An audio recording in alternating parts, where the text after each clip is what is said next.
knjiga Tvoje telo že ve predstavlja ajurvedo na malce drugačen način in sicer, tako kot je v podnaslovu, gre za intuitivno ajurvedo oziroma za razumevanje narave in naravnih procesov v nas samih skozi 3 osnovna temeljna načela. Torej, gre za malo drugačen koncept, kot običajno poznamo ajurvedo skozi recepte in posebej pripravljene jedilnike. Tukaj v bistvu v tej knjigi avtorica predstavi, kot sem že rekla, 3 temeljna načela ajurvede, ki jih lahko uporabljamo kjerkoli živimo na svetu. Torej niso vezani na podnebne spremembe, ker načela so v bistvu brezčasna in jih lahko uporabljamo kjerkoli. Torej 3 osnovna načela ajurvede. Prvo je notranja klima. Notranja klima je v bistvu nekaj, kar avtorica uporabi kot koncept za lažje razumevanje sprememb, ki se dogajajo v našem telesu, po vzoru narave seveda. In zdaj, če opazujemo naravo, kje uspeva življenje? Kakšno okolje je optimalno za uspevanje življenja? Toplo in vlažno. Torej, če opazujemo naravo, vidimo, da je v bistvu življenje cveti tam, ker imamo optimalne pogoje in po tem vzoru v bistvu lahko to isto preslikamo na svojo lastno notranjo klimo, ki je prav tako izpostavljena raznim klimatskim spremembam. Zdaj pa, če v bistvu rečemo, da je torej toplo in vlažno optimalno za zunanjo klimo, za življenje torej zunaj v naravi in v naših telesih, lahko v bistvu potrdimo tudi skozi to, da lahko naredimo en eksperiment. Če naredite roke, date skupaj na tak način in če izdihnete noter v dlani, kakšen občutek je? Toplo in vlažno. Torej, to je en dokazni material, da v bistvu so nekako naravno stanje je toplo in vlažno. Tudi naša kri je topla in vlažna. Materino mleko je toplo in vlažno. Spolne tekočine, urin. Torej, vse tekočine, ko smo v nekem optimalnem stanju, so tople in vlažne. Če recimo imamo vročino, je to alarmni znak, da nekaj ni v redu, da smo izven ravnovesja. In če imamo vročino, nam ponavadi tudi zelo paše juhice jesti, ker vročina nas v bistvu kot taka izsušuje in potem z vnašanjem vlage lahko dosežemo spet to neko notranje ravnovesje. Pa vendar avtorica, tako kot sem tudi uvodoma rekla, ne poudarja samo pomen hrane, s katero lahko balansiramo, torej optimalne pogoje za naše zdravje. Tukaj noter v bistvu upoštevamo tudi druge faktorje, kot so čustva, odnosi, tako kot z določeno hrano vnašamo torej te tople in vlažne pogoje, recimo z juhami, z enolončnicami, ki so mimogrede tudi najbolj optimalna hrana in najbolj v bistvu primerna za naš prebavni ogenj, torej da se hrana lažje razgrajuje. So tudi drugi faktorji, od tega, kakšne aktivnosti tudi tekom dneva izvajamo, vse to v bistvu lahko ali nas izsušuje, ali nas pa vlaži. Naprimer, jeza. Kakšno čustvo mislite, da je jeza? Je vroče ali hladno? Vroče, Torej, jeza, strah, stres, anksioznost, to so vse čustva, ki pravzaprav izsušujejo in pripadajo sončnim izkušnjam. Kot bom v nadaljevanju razložila, avtorica v knjigi predstavi torej sončno in lunino izkušnjo skozi cirkadiane ritme. Skratka, zelo moramo biti pozorni, torej ne samo na hrano, kako lahko s hrano balansiramo torej to ravnovesje, ker vemo, da začimbe recimo prinašajo določeno toploto in da s tem lahko uravnavamo te optimalne pogoje, ampak tudi pozornost na vadbo, na spanec, na čustva, ki jih recimo doživljamo tekom dneva, ker vse to v bistvu vpliva na to, ali bomo imeli to notranjo klimo toplo in vlažno. No, zdaj pa, če pogledamo cirkadiane ritme, to v bistvu so biološki procesi, ki se dogajajo v našem telesu v okviru 24-urnega časovnega okvira. In vsak ta 24-urni okvir ima v bistvu, jo delimo na sončne in lunine izkušnje. Sončna izkušnja je v bistvu dnevna izkušnja in je v bistvu razdeljena na 3 faze, tako kot tudi lunina izkušnja.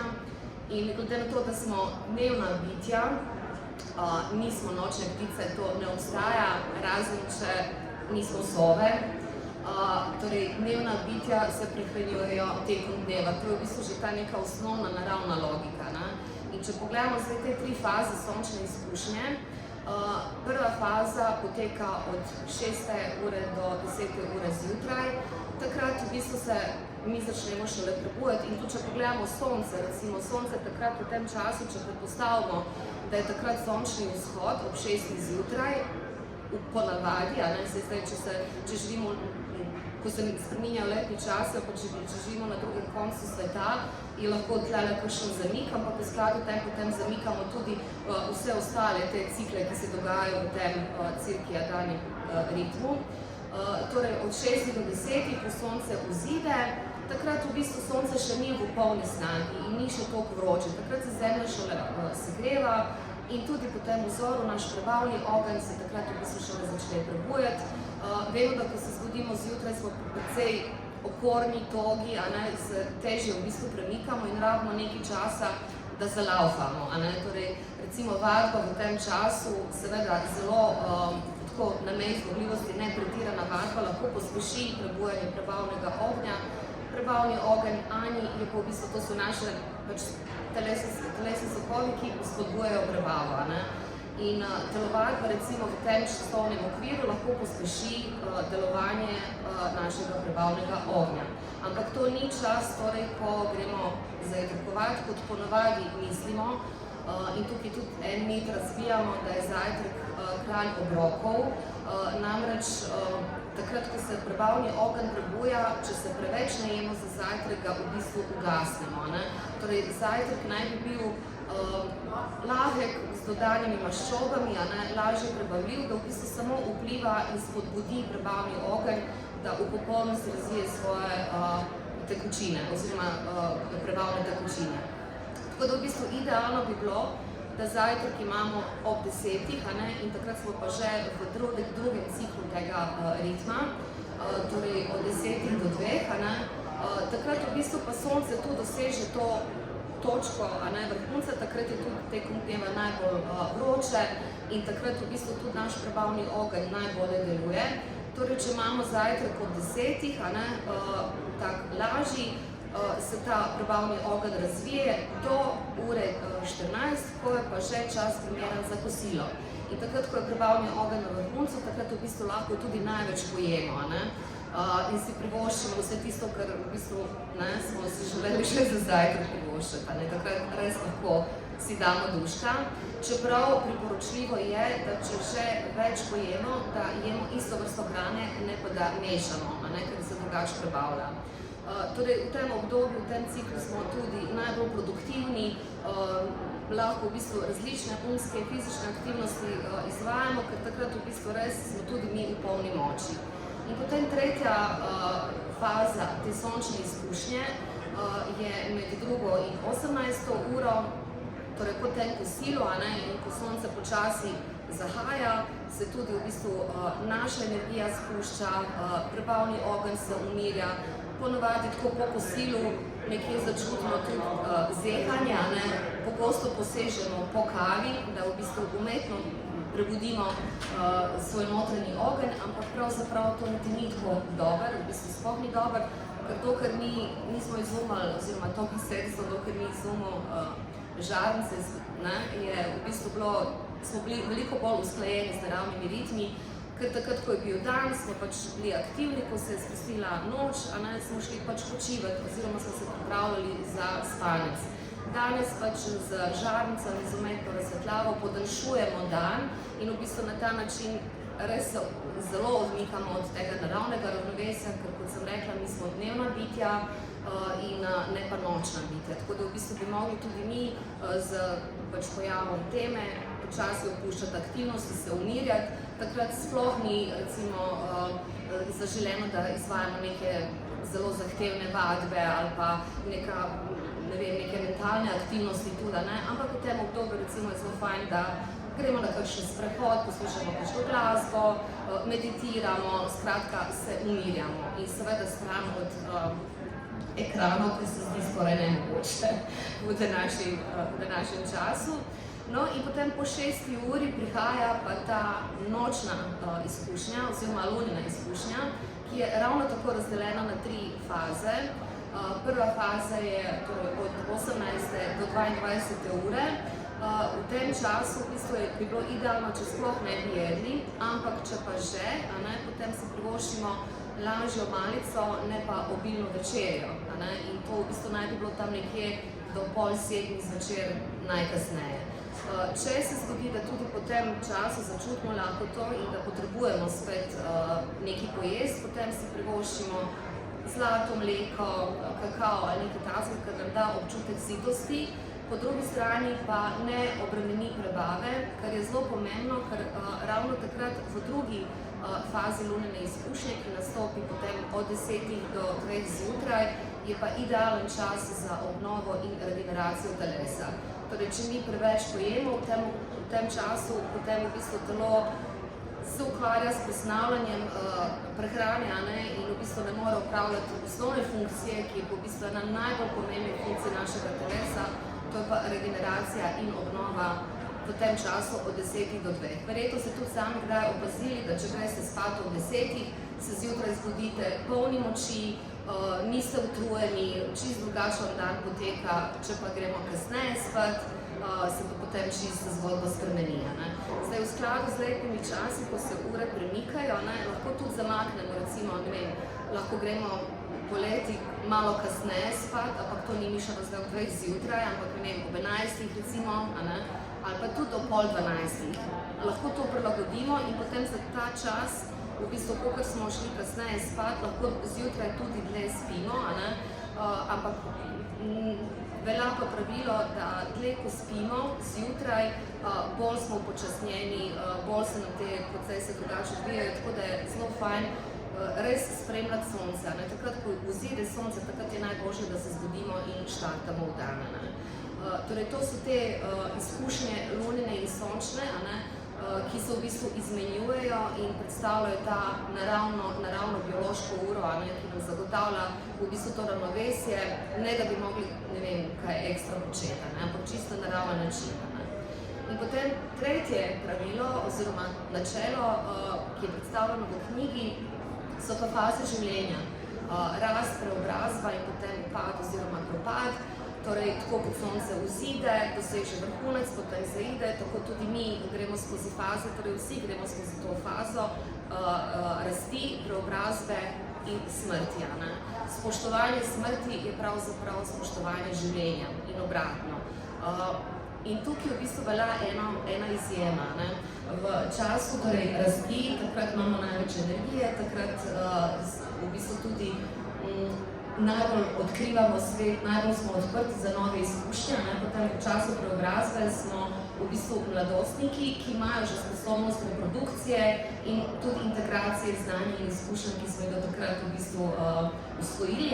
Takrat tudi največ prispevamo k planetu, dosegamo svoj največji namen in potem v fazi upada oziroma propada, ki v bistvu predstavlja tudi proces staranja, je pa v bistvu prilagojeno. Če poznamo vse te 3 faze, potem lažje uravnavamo in hrano, in spanec, in vse ostalo, kar naša biološka ura določa, kako se bomo odzivali. To torej samo prilagoditi moramo.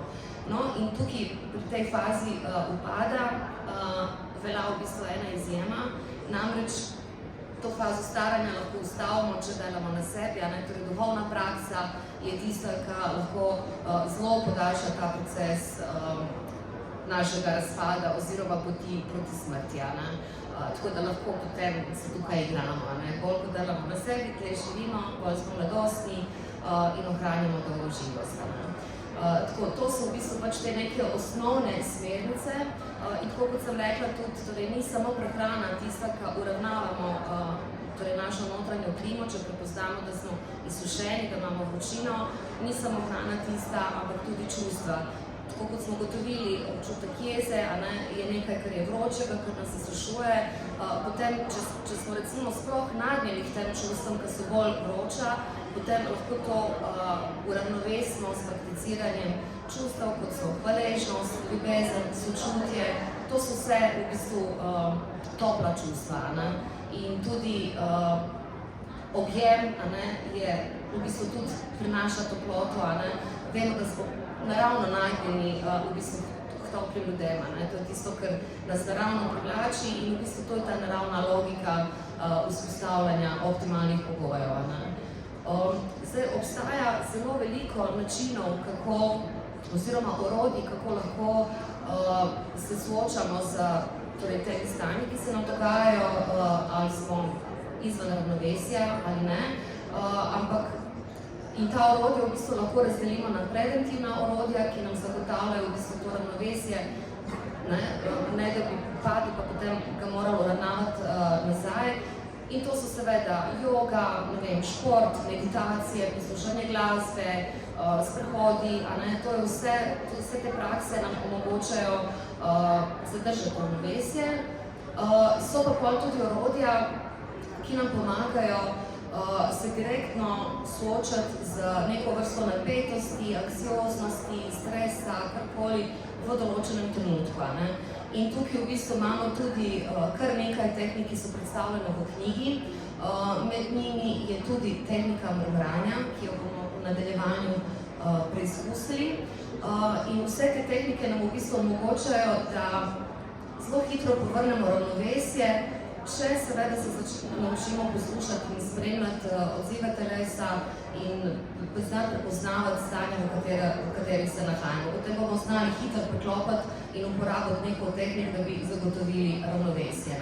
Tudi tehnika izmeničnega dihanja skozi nosnici. Abhyanga je tudi predstavljena v knjigi kot praksa samoljubezni, kjer v prvi vrsti tudi dotik kot tak v bistvu prenaša ta občutek ljubezni, ker mi smo pač ljudje in vsi imamo radi dotik. In idealno je, če imamo nekoga, da nas masira zvečer, da nam masira stopala, utira olje v lase. To so recimo vse take prakse, če pa nimamo, se pa lahko tudi sami to naredimo in je tudi okej. Sploh ta del utiranja olja recimo v telo je tudi zelo pomembna praksa, ne samo z vidika negovanja samoljubezni do sebe, ampak tudi zato, ker koža je naš največji organ in v bistvu skozi kožo tudi hranimo notranje organe. Ena recimo zelo zanimiva stvar, ki mi je bila tako čisto odkritje v knjigi, je tudi nos. Torej, vemo verjetno za to tehniko izpiranja nosa, kaj je zelo znana. Tudi to izmenično dihanje pravijo, da desna stran nosnice je sončna aktivnost, leva pa lunina. Tako da to ravnovesje lahko tudi zagotovimo skozi dihanje, najprej skozi eno nosnico, pa skozi drugo.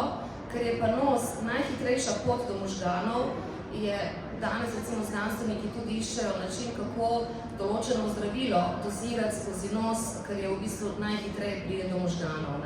In mi dejansko lahko tudi hranimo naše možgane z toplim oljem, da si ga noter dodajamo v nos in potem pač najde pot do možganov in na ta način tudi v bistvu negujemo notranje organe. Tako da je v bistvu večplastno to koristi take prakse. Ok, zdaj sem pa najavila tehniko mrmranja, pa me pa odneslo. Zdaj bomo majčkrat spregovorili in tudi potem preizkusili tehniko mrmranja s Tonijem Ivanškom Aloarjem, ki je v bistvu zvočni terapeut, ki dela z glasom in z inštrumenti. In mrmranje je v bistvu nekaj, kar zelo pogosto uporablja v svoji praksi. Mogoče za začetek, Toni, če nam lahko samo več poveš, kaj je v bistvu tebi v tvoji praksi mrmranje kot tako prinaša in zakaj je to tako super metoda? Pozdravljeni. Ja, mrmranje je v bistvu vse to, ko so opisovali recimo čustva, mogoče tak stresni dogodek in tako. In pri meni je mrmranje in tudi tako v zvočni terapiji se mrmranje uporablja ravno zato, da v bistvu ti ta notranji krč, ki se prav v fizičnem telesu, v mišicah zgodi, to malo razrahljaš. In v bistvu vemo, da vse, kar vibrira, vse, kar giba, je življenje. In s tem, ko mi membrano, v bistvu dovajamo življenje sami v sebi. Naredimo v sebi neke dinamike in tako. In tudi v bistvu na fizičnem nivoju je membranje ravno temu namenjeno, da v bistvu ne pridemo v sebe, da mi notranjost telesa začutimo. Recimo, da pridemo iz čustvenega telesa, iz mentalnega telesa, res z vso energijo tu in zdaj. Plus tega, da samo membranje deluje na možganje tako, da možganje avtomatsko v bistvu grejo na spremenjeno stanje zavesti, bolj sproščeno, bolj umirjeno. To ne pomeni recimo, da če smo nekaj pod vplivom nekega zelo težkega čustva, kakega dogodka ali takih ponavljajočih se stresnih recimo stvari ali pa odnosi recimo, ki se vlečejo, to zelo stresno deluje na človeka. V bistvu se mi iz te glasne situacije mogoče, v katero smo zapleteni, pridemo v bistvu malo utihnemo oziroma umirimo tisto in pridemo vase. In to ne pomeni, da se zdaj problem zunaj reši na čarovno paličko, ampak na drugi perspektivi vidiš skozi membrano. Ko izmembramo napetosti, čustva, ki nam znižujejo vibracijo, ki nas delajo vroče. In recimo pri membranjah je v bistvu zelo fizična realnost, tako jo dojemamo zelo duhovno. Tudi moje življenje membranje pred več kot 20 leti v bistvu prišlo skozi duhovnost. Ker membranje je v bistvu tehnika, ki se uporablja po celi zemlji, v vseh kulturah, recimo iz prazgodovine jo najdemo membranje. Ker v bistvu membranje, če že, recimo, da ne bomo zdaj, da gremo v izkušnji, ker je zelo enostavno. V bistvu vdihnemo seveda skozi nos in poskušamo dihniti v trep. Pred tem, ko vdihnemo, sem dovolimo, da popek zleze v bistvu v prostor pred vas, pred sebe. In z izdihom, recimo, sam probimo en izdih skozi nos. Vdihne.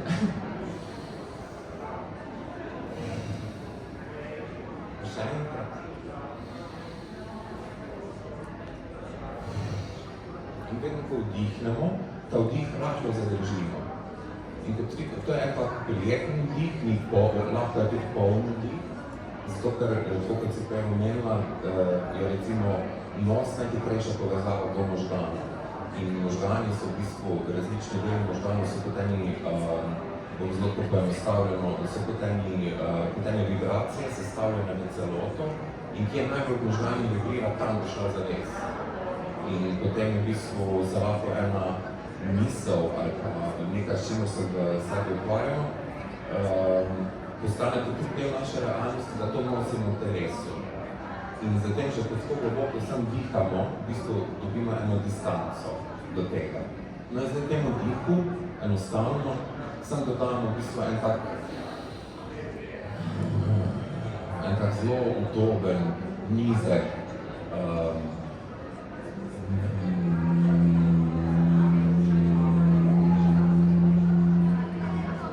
probite v najnižji možni regi, v najnižji možni napolni za vaše telo, kjer je pa še prijetno.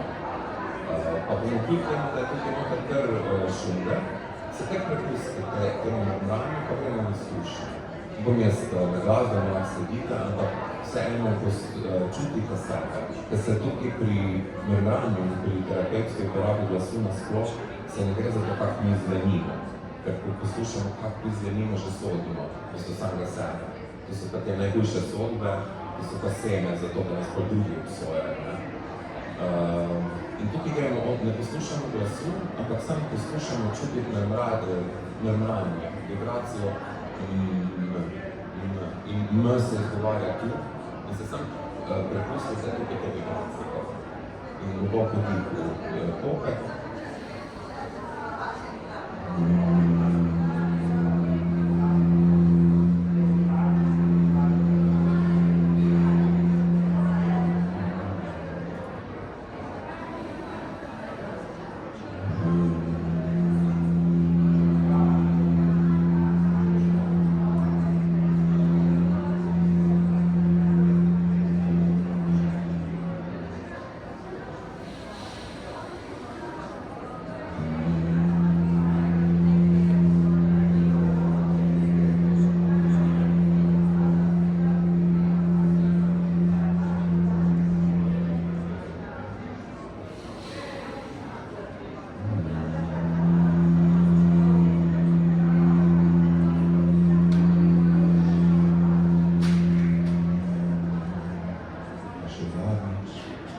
globoko dih.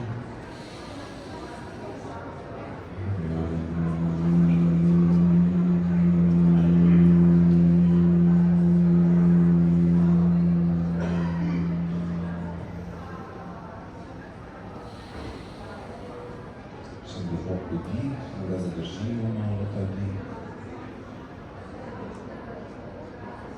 In da samo vas vabim, da zdaj za odprtimi očmi spremljate v bistvu svoje nogi, kar se vas dogaja. Svoje dlani, stopala, mogoče tudi glavo, ta del, vse, kar je nam znotraj. In tako zamrmrano, recimo jaz vedno dobim distanco med sabo pa med svetom. Recimo med tem, kaj se v okolju dogaja, kaj se v meni dogaja. Na ta način dobimo tudi eno tako razvijamo distanco do tega tudi, kar čutimo. Zato, ker velikokrat, ko čutimo, smo ful v afektu. In ta tehnika medmranja je tudi uporabna, da recimo jaz jo uporabljam v bistvu vsakdanjem življenju, recimo poleg terapevtskih, zvočnih terapevtskih, hodimo s tem službo. In sem gotovim v okolju, ker je zelo veliko z elektriko delam in je zelo veliko raznih zvokov, vibracij, frekvenc in tako. In isto so v bistvu ljudi, promet, zvoki zračnega prometa, če lahko rečem, vse te nevidne vibracije, frekvence, ki jih človek s kakimi čutimi zaznava. S tem se lahko ful centriramo v sebi in hkrati naredimo čisto na fizičnem nivoju, recimo naredimo en izrazen notranji pritisk. Najte, sigurno ste čutili tak, recimo, ko torej s trebuhom delaš, ti v bistvu vso napetost, ki jo imaš v telesu takrat, izraziš skozi tam, v bistvu ni kot tak, da bi bilo zdaj to petje, ampak je to v bistvu ena vibracija, ki je v našem telesu tako zelo naravna, kot to, da hodimo, recimo, spat takrat, ko je sonce dol in se recimo. In je pa ta tehnika zelo združila tudi z duhovnimi stvarmi in jaz v bistvu to membranje uporabljam takrat, ko zvezlam mogoče, ko...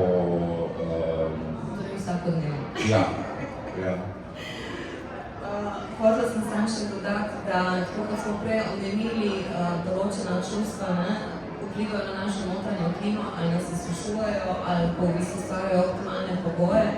Ravno tako, recimo, ko nas nekdo razjezi ali pa imamo potrebo zliti ta strup iz sebe in povedati svoje, lahko dejansko skozi membrane, tako je to in povedal, v bistvu spustimo to napetost in čustvo, ne da bi koga prizadeli, ranili in v končni fazi tudi sami sebi to naredimo. Ko si dovolimo, da nas prevzame to čustvo.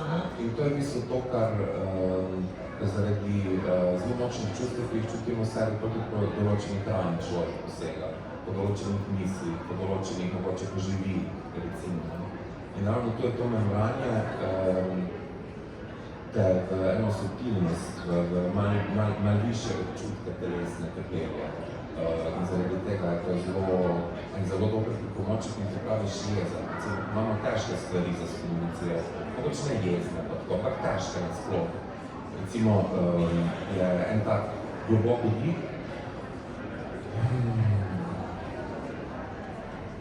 in bo takrat besede pršle, ali pa toni glasu mogoče, ker v bistvu mi sporočamo 95% komunikacije itak neverbalno. In s tem, ko mi tudi membrano imamo mi svoj glas pri sebi, ki je v bistvu instrument, s katerim se rodimo, zdaj mogoče premali poudarek na tem, da svojim glasom, ki je v bistvu notranji vibrator, oglašujemo naše celo polje. Zato... Nekaj se omenilo tudi, da pač po drugačni hrani posežemo, torej eden od načinov, ko gremo v trgovino lačni in potem kupujemo vse, kar vidimo, ker smo lačni, lahko mogoče membrano, tako imamo boljše izbire, da glede na kuka živimo. Jaz imam izkušnja s kostenjem, recimo, in pri kostenju se recimo na fizičnem telesu to ima izkušnjo, recimo pa kakršno koli spremembo prehrane narediš, greš to na tisto razstrupljevalno fazo, ker v bistvu to fizično telo začne slediti tvoje odločitve. In pri tem, recimo pri bolečinah, in ravno tudi drugi je ta primer, avtorica dala membranje, deluje na telo zelo terapevtsko in nimaš bolečin. ne da zdaj izginejo, ampak na nek način lahkotnega postaneš. In tudi ljudi recimo s kroničnimi težavami, ki redno membrajo, recimo, porabijo veliko manj recimo protibolečinskih sredstev in tako. Avtorica v knjigi navaja tudi primer, ker je pri zoperju, recimo, premagovala strah s tehnikom branja in je potem lažje šladno posega. Tukaj imam tudi izkušnje, recimo lastno, zgodil se mi bronolom, tako kot vsakem, recimo, v bistvu sem imel pač tak primer, da zob ni gotovo ven, tisto, kar je ostalo. Zgodilo se je čez noč, pač situacija in sem ravno tukaj, v bistvu zoperja ugotovil, sem te zdaj poprosil, da delimo 5 minut časa. Sem se zmemral po 10 minutih borbe in v bistvu zmemral in je to v bistvu, sem rekel, da it's okay, da pa zob ven na službi, in je dejansko pomagal tukaj. Pač mislena naravnanost. Pa še ta en mali trikec, recimo pri maju. Več, ko boste to delali, večji mojster, no? Če pač mojster dela vajo, pač postane mojster, ne? In vaja dela mojster, če mojster dela vajo, to se hoče reči.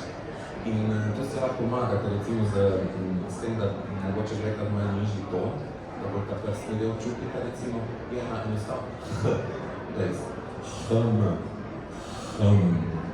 Zato, ker K je v bistvu ena črka, ki najnižja se odpre in mi sem temu dodamo in še bolj aktiviramo. In smo že na delavnici alpinističnega glasu. Vabimo vas, če koga zanima, se nas lahko potem lahko Tonija vprašate, se prijavite na mailing listo. V vsakem primeru pa da se hvala Toni za to predstavitev branja. Hvala vam. V knjigi je, tako kot sem rekla, veliko drugih praks, ki so zelo uporabne in vidimo, kakšno koristi recimo že samo mrmranje prenaša. Je pa veliko drugih stvari, po katerih lahko posežemo, kadarkoli čutimo napetost, stres in potrebujemo hitro se povrniti v to neko notranje ravnovesje. Kar je dodana vrednost knjigi, v bistvu je tudi ta 21-dnevni zdravilni program, ki v bistvu od nas ne zahteva zelo dosledne rituale v takem smislu, da zdaj moramo delati velike preskoke, ampak gre bolj za to, da uvajamo zelo počasno postopoma določene spremembe, ki nam bodo na dolgi rok v bistvu zagotavljale optimalno notranjo klimo. Optimalna notranja klima je pa potem zdravje, dolgoživost, izpolnjenost, večji občutek smisla in bolj izpolnjeno življenje.